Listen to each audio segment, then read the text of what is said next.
اخر فيديو خزنت معاكم الكرنب، فبما اني خزنت كرنب وقلتلك اوعي تنسي تخزني معاها الخضره، فتعالى اقولك ازاي تخزني الخضره بطريقه حلوه جدا تطلع معاكي فريش وزي الفل.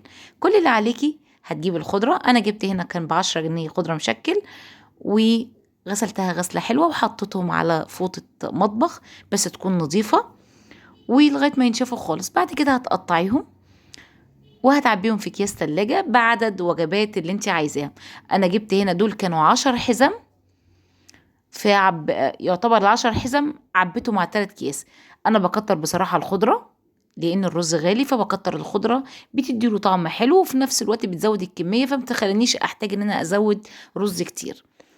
عبيتهم في 3 اكياس وهتطلعيها عايزة اقولك اكنك جايباها حالا خضرة خضرة زي الفل.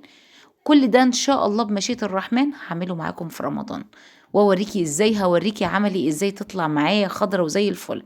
كل اللي عليكي ان انت هتعبيهم في اكياس، وتحاولي الكيس على قد ما تقدري تطلعي منه الهواء وتتنيه عشان ما ياخدش منك مساحة. سواء تنتيه بالطريقة دي او تنقتيه، هوريكي في اخر الفيديو هتعمليه ازاي. اهم حاجة ما ياخدوش معايا مساحة، بفرغ منهم الهواء تماما وبعد كده بتنيه. والكمية زي ما انتم شايفين حلوة جدا. الخضرة دي هتبقى للمحشي بس، لو للسلطة طبعا فريش. مش هقولك تطلعي من الفريزر وتخليها دي للسلطة، لا طبعا. الخضرة اللي بشيلها في الفريزر للمحاشي لأي حاجة زي كده، إنما بخلاف تماما السلطة يعني خضرة فريش.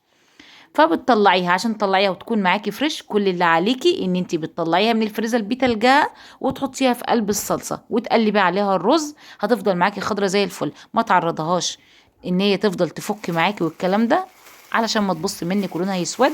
واضمن لك حبة خضرة زي الفل تقعد معاكي زي ما تقعد، حتى لو سنة مش هيحصل لها اي حاجة وهتكون معاكي فريش. اتمنى النهارده فيديو يكون خفيف ولطيف عليكم، وما تنسوناش بقى بدعواتكم ولايك للفيديو واشتراك في القناة لو عجبكم فيديوهاتي.